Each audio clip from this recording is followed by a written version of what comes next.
le prophète alayhi salatu wassalam et l'amour de sa petite fille. Bismillah ar-Rahman ar-Rahim. Au nom de Dieu le clément, le miséricordieux, que la paix et le salut soient sur notre noble prophète Mohammed ainsi que sa famille et l'ensemble de ceux qui suivront la voie de la miséricorde qu'il a tracée pour l'humanité. Mes frères et sœurs, que la paix soit sur vous. Assalamu alaikum wa rahmatullahi wa barakatuh. Nous nous retrouvons donc pour cette exhortation du vendredi, qui à nouveau ne tient pas lieu de discours, de khutbat al-Jumu'ah, mais qui est un moment de méditation, de partage ensemble, à cette heure où les mosquées ne sont pas encore accessibles à tous et à toutes, et donc nous profitons de ce moment pour être au moins en présence des anges, à ce moment où nous évoquons notre Seigneur ensemble, Inch'Allah. Alors j'aimerais aujourd'hui revenir vers un exemple de la vie du prophète, alayhi salatu wassalam. Un exemple qui va mettre en avant la simplicité, l'humanité, la bonté du prophète, alayhi salatu wassalam. Car finalement, revenir à sa vie, c'est revenir à son exemplarité. Lui qui était un modèle pour nous. لَقَدْ كَانَ لَكُمْ فِي رَسُولِ اللَّهِ أُسْوَةٌ حَسَنَةٌ. Vous avez certes dans le prophète un excellent modèle. Et nous allons voir dans une anecdote très simple finalement, la douceur, l'amour que le prophète portait ici à sa petite fille et aux enfants de manière générale. Et nous essaierons ensuite à nouveau de réfléchir, de méditer à la lumière de notre contexte sur cette petite anecdote que je vais vous rapporter du modèle du prophète alayhi salatu wassalam. Et donc les compagnons nous rapportent qu'ils étaient assis à la mosquée. On attendait l'heure de la prière. On a fait l'appel et ça va être le début de la prière. On attend l'imam, le prophète alayhi salatu wassalam, dont l'appartement est collé à la mosquée. Et lorsque celui-ci sort pour venir diriger la prière, il sort alors que sa petite fille Umama se trouve sur ses épaules. Donc il sort avec la petite fille qui est portée sur ses épaules. Et Mohammed alayhi salatu wassalam, qui est l'imam, le prophète, le modèle, arrive devant la communauté rassemblée en rang pour faire la prière. On fait l'iqama, le petit appel à la prière. Il se retourne avec sa petite fille sur les épaules et commence Allahu Akbar. Il débute donc la prière avec sa petite fille toujours sur ses épaules. Et lorsqu'il veut s'incliner, il dépose la petite fille sur le côté, se prosterne, et quand il se relève, il reprend la petite fille et continue sa prière ainsi jusqu'à la fin de celle-ci. Voici l'anecdote que nous rapportent les compagnons qui a marqué ceci, puisqu'à nouveau, les hadiths sont dans leur immense majorité des événements, des anecdotes qui se passent avec le prophète sallallahu alayhi wa sallam ou des paroles de celui-ci qui ont marqué les compagnons et qui a fait que ceux-ci ont voulu les transmettre à ceux qui les ont suivis. Et là, on remarque une chose tout d'abord, c'est que le prophète alayhi salatu wa sallam ne dit pas un seul mot dans cette intervention. Pourtant, il y a tellement de choses qu'il nous dit sans même prononcer un seul mot. Et ça nous rappelle donc à chacun et chacune d'entre nous que l'éducation, la transmission des valeurs, ce n'est pas toujours beaucoup de discours. C'est avant tout des attentions, c'est avant tout des choses à faire, un comportement, une manière d'être. Et ici, il ne va pas dire un mot et pourtant il va marquer les compagnons. Alors imaginons aujourd'hui, nous sommes dans une mosquée respectable, rentre l'imam avec sa petite fille sur les épaules et il veut diriger la prière. Qu'est-ce qu'il va entendre autour de lui? Allah tattaqillah, est-ce que tu ne crains pas Dieu, imam? C'est pas la garderie ici, l'imam. Hein? Et donc il va avoir les gens qui vont l'interpeller. Et pourtant le prophète, alayhi salatu wassalam, ce modèle, l'homme pour qui la prière était la chose la plus importante à ses yeux, pourtant, il fait la prière avec sa petite fille sur les épaules. Et personne ne dit rien. Il y avait ce côté humain, naturel, spontané à l'époque du prophète, alayhi salatu wassalam, où le prophète ne cherche pas à mettre en avant une religiosité trop sérieuse, stricte. Parce qu'à nouveau, c'est la profondeur du cœur qui compte. Et être avec Dieu, Ar-Rahman, le tout rayonnant d'amour et de miséricorde, Ar-Rafiq, le doux, Al-Latif, hein, le doux, etc., l'affectueux, El-Wadoud, ne peut que se traduire par les actes.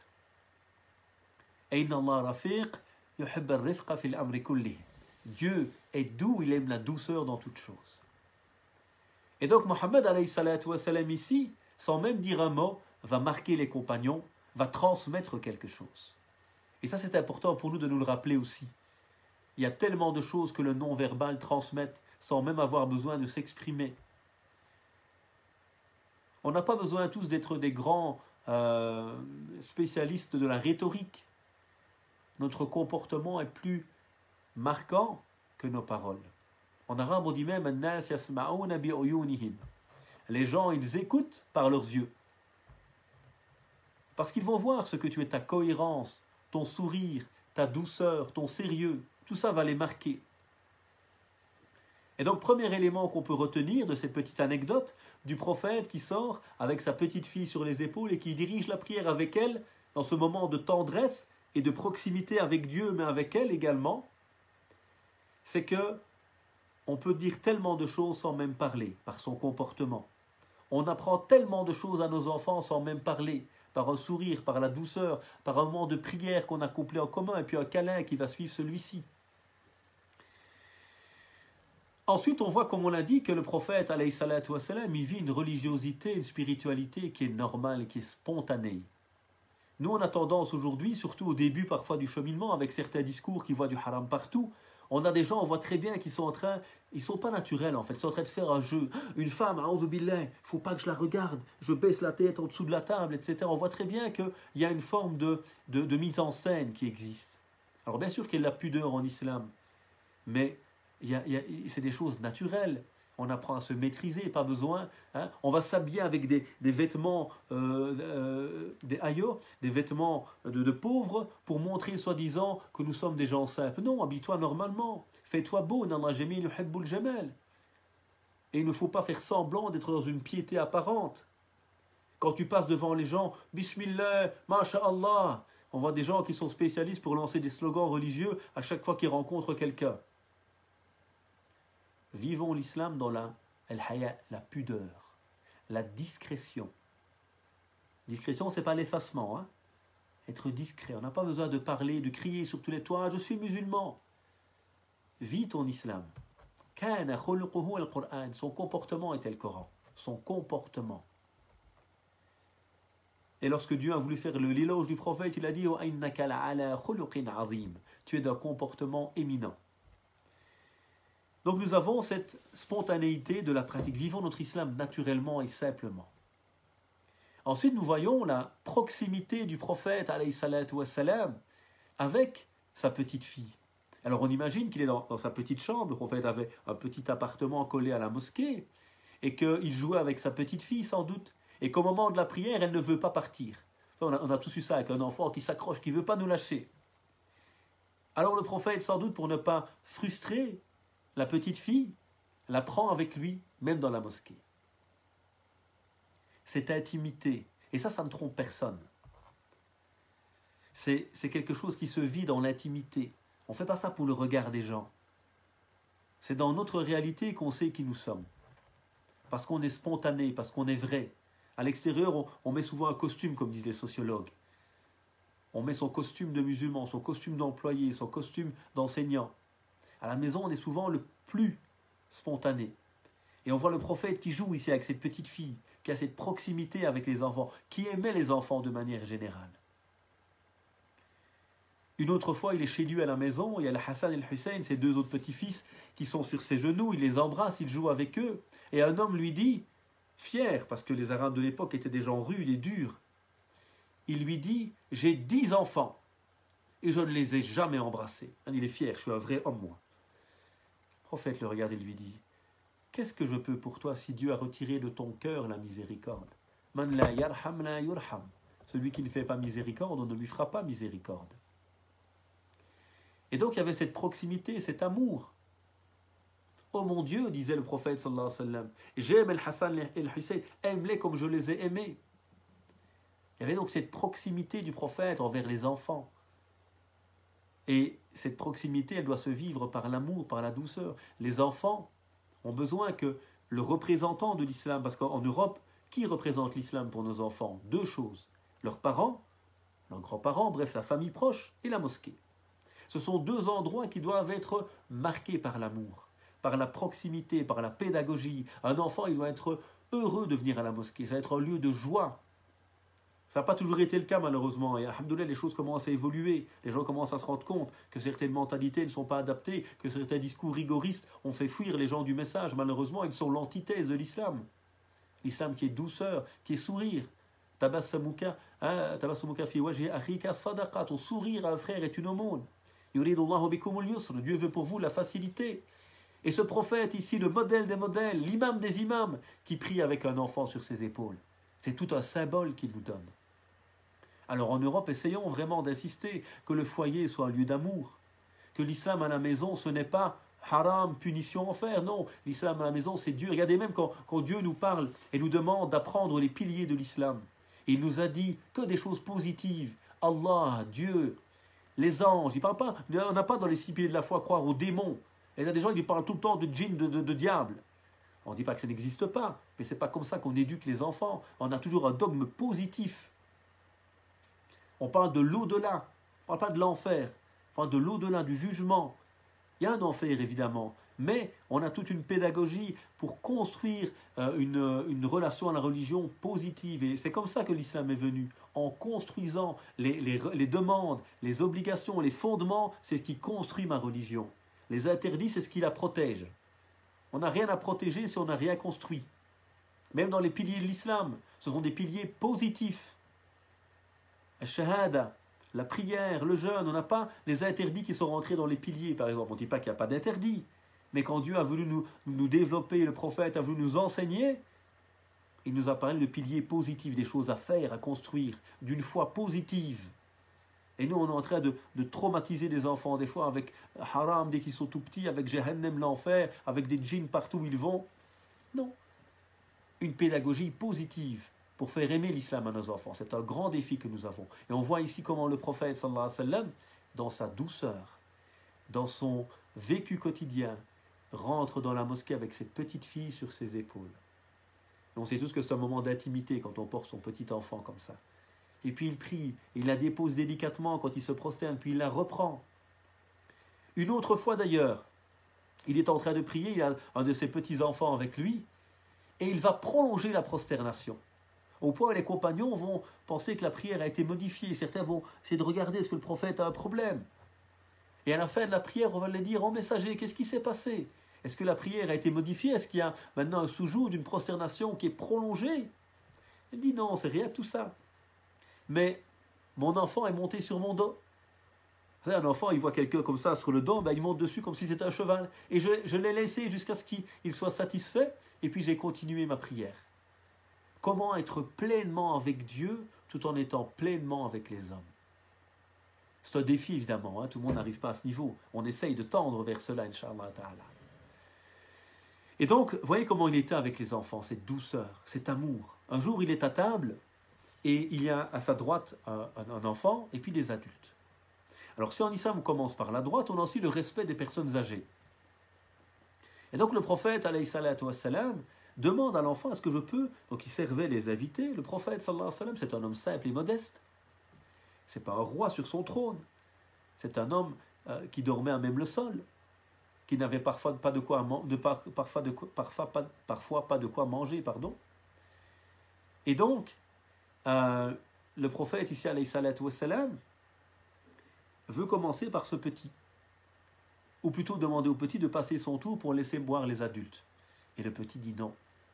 Je ne veux pas laisser passer mon tour de toi, prophète. Il ne dit pas ça par irrespect, hein, mais il a envie d'avoir l'honneur d'être servi en premier par le prophète. Et le prophète rigole et commence par l'enfant. Et donc il y avait toute cette simplicité. Et ça, c'est un grand défi pour nous les musulmans d'Europe. On a besoin d'amour dans nos foyers. On a besoin que l'islam soit un moment de joie. Le ramadan est un moment de fête, est un moment de joie. Oui, on se réforme, mais on décore la maison, on valorise les enfants qui jeûnent, on fait toute une série de choses autour pour que ces moments soient symboliques et qu'ils marquent nos enfants, Inch'Allah, dans leur esprit, dans leur cœur. Et la mosquée, même chose. Aujourd'hui, ce serait inimaginable que l'imam rentre avec son petit-fils sur les épaules, malheureusement. On nous dira, oui, le prophète ne faisait pas toujours ça. Bien sûr qu'il ne faisait pas ça tout le temps, c'est normal. Mais si ça arrivait une fois ou deux, où est le problème? N'a-t-on pas le meilleur exemple ici qu'il l'a fait, le prophète, alayhi salatu wassalam? Malheureusement, avec le temps, on est tombé dans le juridisme, dans une vision étroite et rigide de la religion, alors que la religion est avant tout cet amour, ces valeurs, cette chose qui donne sens et vie à nos cœurs et qui réforme nos comportements en nous reconnectant avec Dieu, le bon, le juste, le sage, le doux. Également, cet acte qu'a fait le prophète sallallahu alayhi wa sallam est un acte très symbolique. Et les symboles ont toute leur importance. Rappelez-vous que le Coran mentionne le fait qu'avant l'islam, certains Arabes étaient attristés d'avoir une petite fille. Lorsque leur femme mettait au monde une fille, ils étaient attristés, le visage sombre et noir. Parce qu'une petite fille, c'était une bouche à nourrir qui n'allait pas pouvoir travailler physiquement. Parce qu'on avait parfois cet honneur familial exacerbé, qu'on avait peur qu'elle déshonore la famille. Et donc certains d'entre eux, qu'est-ce qu'ils faisaient? Ils tuaient cette petite fille. Imaginez jusqu'où l'humanité peut être malheureusement oubliée chez certains. Et l'islam est venu abroger tout cela, évidemment, réformer cela, rappeler la grande valeur de la femme. Et ici, le prophète, sallallahu alayhi wa sallam, il veut donner une leçon à tout le monde. Pas besoin de grands discours. Il y a le symbole. L'acte le plus important du croyant, le plus symbolique dans sa spiritualité, dans sa connexion intime avec Dieu, je l'accomplis avec une fille sur mes épaules. Dans la prière, avec Dieu. Prière dans laquelle je dois me purifier et je porte cet enfant pur sur mes épaules, cette petite fille. Je bouleverse, même si les compagnons évidemment sont éduqués par le prophète, donc ils ont changé, mais ça reste dans la tête peut-être de certains ou de nouveaux qui viennent d'arriver. Et le prophète, par cet acte symbolique qui nous est transmis par ses compagnons par après et qui est arrivé jusqu'à nous plus de 1400 ans après, pour nous rappeler l'éthique et le comportement de cet homme exceptionnel. Dans la simplicité d'un acte, je bouleverse vos conceptions, je change les éléments de la vie par le symbole, par un acte. C'est pour ça que les symboles sont importants. Nous aussi, en tant que musulmans, aussi en Europe, on a besoin de réfléchir à tout cela. Il y a des symboles qui sont importants. Lorsqu'il y a eu des attentats, malheureusement en France, vis-à-vis de nos amis chrétiens, certains musulmans sont venus, le dimanche, le jour de la messe, faire la sécurité devant l'église. Nous venons protéger nos frères chrétiens. C'est symbolique, bien sûr, mais c'est important. C'est important parce que ça donne un signal. L'année passée, pendant le premier confinement, et la première vague qui était très rude, de nombreuses unions de mosquées ont fait des dons pour soutenir les hôpitaux. Certains musulmans, malheureusement, ont critiqué. Chacun son point de vue, évidemment. Mais j'ai trouvé le symbole fantastique. Parce que nous sommes encore très souvent, ici en tant que musulmans européens, dans un islam issu de l'immigration, qu'on le veuille ou non, qu'on s'en rende compte ou non. On le voit avec l'humanitaire. On en voit toujours à l'étranger. Bien sûr qu'à l'étranger, on a besoin d'aide. Mais ici, il n'y a pas besoin d'aide. Il y a d'autres difficultés parfois. Ce n'est pas toujours une difficulté uniquement à se nourrir, peut-être comme ailleurs. Et je ne dis pas qu'il ne faut pas aider ailleurs, évidemment. Le musulman aime l'humanité. Mais il y a toute une série de besoins fondamentaux aussi, également en Europe. En termes d'éducation, d'accompagnement, d'enfants placés, d'orphelins, de SDF. Il y a toute une réalité. Et à ce moment-là, c'était les hôpitaux. Et j'ai trouvé fantastique comme symbole que les mosquées se rendent compte également que ce sont des acteurs de la société et que ce qui touche à mon frère ou à ma sœur en Belgique, en France ou ailleurs, me touche moi aussi. Car nous sommes un corps uni, nous sommes une société unie. Et mon frère ou ma sœur qui est impacté par la maladie dans cet hôpital qui n'est pas au service des musulmans, des chrétiens, des juifs ou des athées, qui est au service des humains et des citoyens, nous en tant que musulmans, nous participons au soutien de cela. Ce sont des symboles qui sont importants également à diffuser et à rappeler. Et ici, le prophète, sallallahu alayhi wa sallam, l'éducateur par excellence, il donne ce symbole fort. Quand certains tuent les filles vivantes, quand certains rejettent la femme, moi, dans l'acte de pratique religieuse le plus important, qui demande une pureté du corps, du lieu, de tout, je prends cet enfant pour vous rappeler la pureté de cet enfant, l'innocence de cette petite fille, la valeur de cette petite fille, qui est la mère de chacun d'entre vous peut-être, qui est la sœur, la future épouse, et qui est cet être humain avant tout digne. Nous avons honoré les fils d'Adam. hommes et femmes évidemment. Et donc il y a ce symbole très fort du prophète, alayhi salatu wassalam, pour changer les mentalités. Il y a aussi cette importance de valoriser l'enfant. Alors je sais que c'est parfois difficile, hein. Je ne suis pas un exemple, loin de là. Nous aussi on a envie de prier tranquille. Moi aussi j'aime bien monter dans mon bureau, faire ma prière tranquillement sans les enfants. Parce que des fois quand on prie avec les enfants, on sait très bien que ça parle, ça rigole, ça, c'est pas sérieux. Mais il faut essayer au moins de temps en temps, il faut valoriser. Ils ont prié, masha'Allah, c'est magnifique, on est fiers de toi, un petit câlin après la prière. On les encourage. Un enfant qui a jeûné jusqu'à midi, s'il est tout petit, jusqu'à 14h, 16h, une journée entière, chacun selon ses capacités, on valorise cela. Dans certains pays, on a ces belles habitudes. Un enfant qui commence à prier, on lui fait des fêtes. Et malheureusement est venu ce courant qui voit du haram partout, qui voit des bid'a partout, et qui a détruit toute une culture musulmane très saine, en te disant le prophète n'a jamais fait de fête pour celui qui priait, c'est haram et bid'a. Ya Akhil Karim, le prophète, il n'avait pas de minaret dans sa mosquée, il n'y avait pas de tapis dans sa mosquée, il n'y avait pas de calendrier de prière. Si tu rejettes tout, ben rejette tout alors, sois au moins cohérent. Il n'y a que 2 fêtes en islam. Non, il n'y a que 2 fêtes religieuses. Le reste, ce sont des fêtes culturelles. Et donc malheureusement, des gens qui mélangent tout et qui, au nom de soi-disant suivre la religion, détruisent la religiosité des gens. Et la beauté de cette religion et des pratiques qu'on a dans certains pays notamment. Notamment ce fait de faire une fête pour la personne quand elle commence à prier, quand elle jeûne, etc. Donc c'est des choses qu'il faut valoriser nos enfants. Tu as prié, c'est magnifique. Et essayons de ne pas être trop dur ou trop exigeant. Rappelons-nous que c'est des enfants. Certains adultes, leurs erreurs, c'est qu'ils comparent les enfants à des adultes. Ouais, mais il ne prie pas encore 5 fois par jour. Ya Akhil Karim, c'est un enfant. Il prie déjà une fois, c'est magnifique. Laisse-le prier, doucement. Et je pense que même avec nos ados, ceux qui sont 12, 13, 14 ans, ils ne sont pas encore très matures aujourd'hui. Ouais, mais il y a les signes de la puberté. Oui, il y a les signes de la puberté physique, parce qu'il y a déjà la maturité. Allons doucement. Aidons-les à grandir, à évoluer, à aimer les choses. Valorisons ce qu'ils font au quotidien. Et on voit ici comment le prophète, alayhi salatu wassalam, également réussit à combiner le cœur de l'adoration en islam. L'adoration en islam, c'est toujours vertical et horizontal. C'est-à-dire, il est avec Dieu dans sa prière, un acte d'adoration intime où je me connecte avec Dieu, et il est en même temps en connexion avec sa petite fille qui est sur ses épaules, dans ce moment d'intimité aussi, de proximité. Il est dans l'ibada, l'adoration avec son Seigneur, et dans l'ihsan, l'excellence avec la création, et notamment cette petite fille. Cette capacité à marier les deux. Je suis avec Dieu et avec les hommes. Ce n'est pas l'un sans l'autre. C'est l'équilibre de l'islam, c'est takamul, c'est la complémentarité du message.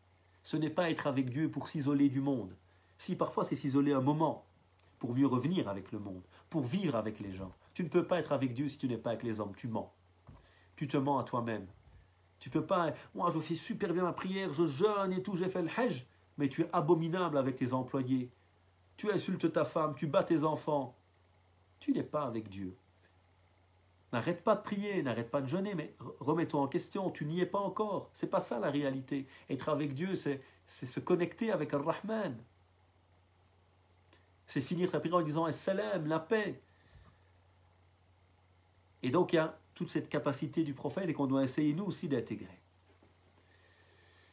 Et donc, s'il y a des questions, n'hésitez pas, même si ce n'est pas un sujet qui est évidemment porté sur des questions sans doute, mais n'hésitez pas, ou des questions sur le jeûne, on peut les ouvrir, il n'y a pas de souci. Pour clôturer cette exhortation du vendredi, 3 éléments. Premier élément, nous avons cet événement du prophète qui sort faire la prière avec sa petite fille sur les épaules et qui prie avec celle-ci. C'est la douceur, la simplicité, l'accessibilité du prophète, une adoration naturelle et spontanée sans rechercher à apparaître ou autre. Deuxième élément, c'est l'amour du prophète pour les enfants, et notamment les petites filles. Et comment il veut changer les mentalités de l'époque, pas par les grands discours, mais par les symboles et par les actes. Troisième élément, l'importance pour nous de faire aimer l'islam avec nos enfants, à nos enfants. D'être nous-mêmes le reflet de cela, à notre échelle évidemment, et de nous inspirer du modèle du prophète sallallahu alayhi wa sallam. Laissez de côté les hadiths polémiques que certains courants mettent tout le temps en avant. La barbe, le machet, la bid'a. Laissez ça aux savants, ce n'est pas le discours de chacun. Nous avons tellement de trésors dans la sunna, dans la sira, la biographie du prophète. Malheureusement, les gens ne s'intéressent pas à cela. Parce qu'on leur met toujours des hadiths, l'épilation des sourcils, la barbe, le machin. Laissez ça de côté, laissez les savants expliquer ce genre de choses. Ce n'est pas le rôle de la masse de s'occuper de ça. Mais il y a tellement de trésors dans la sunna, dans le modèle du prophète, dans sa biographie. Revenez à tout cela. Et vous allez pouvoir vous inspirer du modèle du prophète, sallallahu alayhi wa sallam. Voilà donc ces quelques éléments que je voulais aborder avec vous. Que Dieu, exalté soit-il, lui qui est Ar-Rab, l'enseigneur, l'éducateur, nous permette de mieux nous éduquer, de mieux connaître notre Seigneur et d'éduquer nos enfants. Oh notre Seigneur, toi qui es El-Hakim, le sage, accorde-nous la sagesse pour bien vivre et transmettre ce message. Oh notre Seigneur, toi qui es El-Wadoud, l'affectueux, le bien-aimant, aime-nous et accorde-nous cet amour et permets-nous de transmettre cet amour à ceux qui nous entourent. Oh notre Seigneur, toi qui es Ar-Rahman, Ar-Rahim, le tout rayonnant, le très rayonnant d'amour et de miséricorde, fais rayonner cette miséricorde. Fais que nos cœurs soient habités par celle-ci et permets-nous de la transmettre autour de nous. En notre Seigneur, toi qui es le Rafour, le Rafar, toi qui aimes pardonner, pardonne nos erreurs et fais de nous des gens qui pardonnons aux autres, pour recréer des liens forts entre chacun et chacune d'entre nous. En notre Seigneur, toi qui es l'Aziz, El-Qawi, le fort, le puissant, renforce-nous, affermis-nous. En notre Seigneur, toi qui es Al-Rafiq, Al-Latif, le doux, le bon, accorde-nous la douceur. Accorde-nous cet amour au quotidien. En notre Seigneur, toi qui fais tourner les cœurs, affermis nos cœurs sur la foi. En notre Seigneur, nous te demandons ton amour et l'amour de ceux que tu aimes et le chemin qui nous mène à ton amour. En notre Seigneur, guide notre jeunesse, guide nos enfants. Permets-nous d'être de dignes éducateurs. En notre Seigneur, accorde-nous à nos épouses et notre descendance la joie des yeux et fais de nous des guides pour les pieux. En notre Seigneur, nous avons été injustes envers nous-mêmes. Et si tu ne nous fais pas miséricorde et ne nous pardonnes pas, nous serons certes parmi les perdants. En notre Seigneur, accorde-nous une belle part ici-bas, une belle part dans l'au-delà, et préserve-nous du châtiment. En notre Seigneur, guéris les malades, guéris les malades, guéris les malades, et éloigne de nous cette pandémie. En notre Seigneur, fais miséricorde à tous ceux qui nous ont quittés, accorde-le au paradis. Fais miséricorde à nos parents, à ceux qui nous ont enseignés, à toute l'humanité. En notre Seigneur, fais de nous des clés pour le bien, et des clés fermant le mal autour de nous. Ô notre Seigneur, accorde-nous un savoir utile, une guérison de toute maladie et des biens en suffisance. Que la louange à toi, Seigneur de l'univers, et que la prière et le salut soient sur notre noble prophète Mohammed ainsi que sa famille et l'ensemble de ceux qui ont suivi son message. Subhana rabbika, rabbil izzati amma yasifoun, wa salamun ala mursalin, walhamdulillahi rabbil alamin. Voilà donc pour cette modeste réflexion que j'ai voulu partager avec vous pour ce vendredi. S'il y a des questions, n'hésitez pas, je vais voir s'il y en a, même si c'est un sujet évidemment plus éducatif et spirituel, mais toute autre question est la bienvenue également si vous voulez, parce que l'avantage toujours c'est l'objectif c'est de partager avec vous dans ces modestes lives. Je voudrais savoir si on doit lire aussi la Torah. Alors, le Coran nous rappelle que la Torah et l'Évangile sont deux livres qui sont lumière et miséricorde. Mais il nous rappelle également qu'il y a eu des formes d'altération dans ces ouvrages, dont Dieu a laissé la protection aux gens de ces religions sans les protéger lui-même comme il l'a affirmé pour le Coran.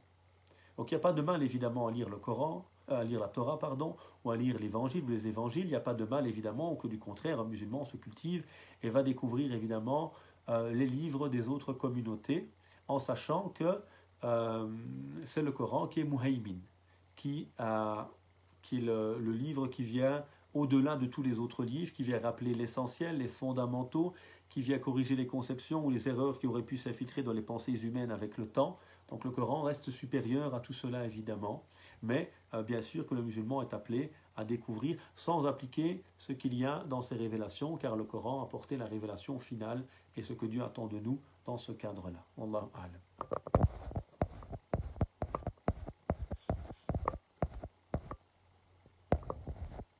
C'est un plaisir d'être avec vous également, merci. Belle journée à chacun et chacune d'entre vous, que Dieu vous bénisse. Une personne ayant une maladie chronique avec la douleur en permanence, telle que la fibromyalgie, peut-elle jeûner? Alors je ne connais pas cette maladie. Tout dépend évidemment plusieurs choses. Là, je vais vous donner les principes, c'est toujours le plus utile. Premier principe, c'est que l'islam est une religion qui nous appelle à respecter les spécialités, la spécialisation, les domaines de compétences. Donc quand il y a un problème de maladie, on va chez son imam qui s'appelle à ce moment-là le médecin. Fas'alou ahla dhikr in kuntum la ta'lamun. Demandez aux gens du rappel si vous ne savez pas. Et dans les questions médicales, ce sont les médecins. Donc d'abord, on va consulter son médecin. Et on va voir ce qu'il va nous dire. D'après la maladie que j'ai, est-ce que le jeûne est possible ou pas? Alors très souvent, le médecin dit non. Donc moi, je vous invite parfois aussi peut-être à consulter un médecin musulman qui a peut-être déjà testé le jeûne et qui aura donc peut-être un regard un peu plus nuancé. Mais de principe, c'est le médecin qui est la base. Deuxièmement, il y a le deuxième imam, après l'imam médecin, il y a l'imam moi-même, al-insan faqihu nafsi. Comme disait Shatibi, l'imam Shatibi rappelait, l'homme est son propre faqih et son propre imam dans les questions qui sont du ressenti personnel, si vous voulez. Qui peut définir si je n'arrive pas à jeûner? C'est moi-même aussi. Si je sens que je connais mon corps, j'arrive pas, je peux ne pas jeûner à ce moment-là parce que je ressens que la maladie m'empêche de jeûner. Et puis il y a le regard de l'imam ici, du théologien, qui vous dira, il y a une dérogation. Celui d'entre vous qui est malade ou en voyage compensera par un autre nombre de jours. Donc voilà ce qu'il faut faire dans ce cadre-là. Un, l'avis du médecin. Deux, mon ressenti. Sinon, si le médecin dit c'est catégoriquement interdit, c'est dangereux, on ne peut pas jeûner. Là, c'est haram de jeûner à ce moment-là. S'il me dit on peut quand même jeûner ou c'est mieux de ne pas jeûner, bref, il y a une marge de manœuvre, j'ai mon ressenti personnel. Et s'il n'y a pas de médecin du tout, que je suis malade, et je connais mon corps, je sais que la maladie va s'empirer, donc il ne faut pas toujours attendre d'être sur son lit d'hôpital en urgence. L'islam est une religion logique et du bon sens. Donc ce n'est pas seulement la maladie qui me cloue au lit ou qui est grave. C'est-à-dire que moi, je sors de maladie. Je sais qu'il faut encore finir mon traitement pendant 2 jours. Et si je ne le finis pas, dans une semaine, je retombe malade. Même si je peux supporter le jeûne, je ne jeûne pas si je n'arrive pas à combiner le jeûne et la prise de mes médicaments, par exemple, le temps de me guérir correctement. Même chose, je connais très bien mon corps. C'est la première journée, j'ai les prémices de la maladie. Je sais que si aujourd'hui je ne me soigne pas, je suis parti pour une semaine. C'est mieux de ne pas jeûner ce jour-là. Je me soigne pour éviter, je raterai peut-être que ce jour ou demain, et je ne raterai pas tous les jours suivants. Donc là, c'est une question de connaître son corps également sur cette question-là. Et puis, il y a l'avis du théologien qui vous donne sa position par rapport à la dérogation de rompre le jeûne ou non. Et si on ne peut jamais jeûner quand c'est une maladie chronique et que médicalement on n'a pas le droit de jeûner, à ce moment-là, on nourrit un pauvre, on paie la fidya, on paye un pauvre 5 € par jour, donc 30 jours, 150 €, qu'on va donner à des associations locales qui donnent à manger aux personnes pendant le mois de Ramadan. Alors à nouveau, si je ne peux pas jeûner parce que je suis malade, ça ne veut pas dire que mon Ramadan est gâché. Bien sûr, on a tous envie de jeûner, c'est normal, c'est l'adoration ou l'acte le plus marquant du jeûne, mais Ramadan est un mois aussi différent, où on essaye de se réformer. Donc je peux très bien, moi, si je dois suivre un traitement, me dire, je vais quand même manger moins. Je vais peut-être prendre juste un petit déjeuner léger avec mes médicaments. Et le soir, je mangerai avec la famille. Comme ça, j'ai quand même jeûné une partie de la journée. Bon, ce n'est pas le jeûne officiel, évidemment. Ce n'est pas certains savants ou certains vont dire, oh, mais ce n'est pas ça le vrai jeûne, c'est tout rien. Non, moi, je ne suis pas pour la culture du tout rien. La règle juridique dit, ma la yudrak kulluhu, la yutrak julluhu. Ce qu'on ne peut pas faire totalement, on ne délaisse pas totalement. Donc, au moins, même si ce n'est pas le vrai jeûne, je suis d'accord, au moins, moi, je fais un effort. Celui qui fait le poids d'un atome de bien le verra. J'ai fait un effort pour Dieu. C'est ce que j'ai pu faire. Ce n'est pas le jeûne officiel, c'est vrai, mais au moins j'ai fait un effort. J'ai mes prières la nuit, j'ai la lecture du Coran. Bref, j'ai toute une série de choses que je peux faire, même si je ne peux pas jeûner à ce moment-là, suite à une maladie chronique. Que Dieu nous guérisse chacun et chacune, nous protège et accepte nos œuvres, évidemment. Alors, je pense qu'il n'y a pas d'autres questions actuellement. Voilà, donc on se retrouvera, Inch'Allah, pour d'autres occasions, en espérant que Dieu facilite pour chacun et chacune d'entre nous notre jeûne, que Dieu agrée nos œuvres, vous bénisse chacun et chacune, nous permette de nous retrouver le plus rapidement possible dans ces demeures. Au plaisir donc de vous retrouver. Assalamu alaikum wa rahmatullahi wa barakatuh.